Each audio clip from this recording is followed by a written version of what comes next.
はい、どうもこんにちは、こんばんは、トラです。今回なんですけども、出張でですね、京都に行ってきます。一泊なんですけど、今日ね、台風15号がね、来てる日で、新幹線止まって、これから羽田で向かうという強行でございます。ちょっとね、なんかブログ回したいなと思って、出張なかなかないんでね。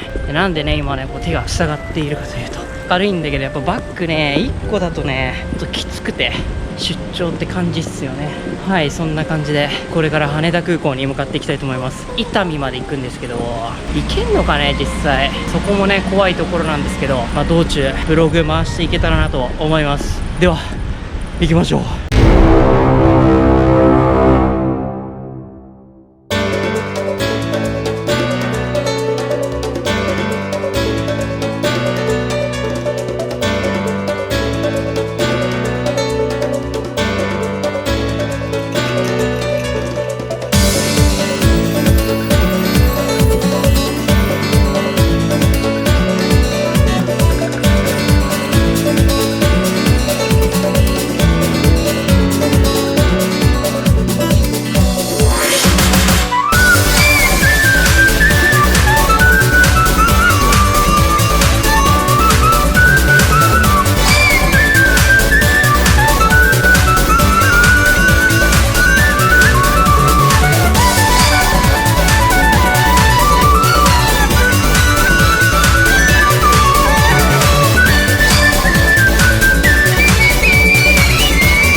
っと着きました。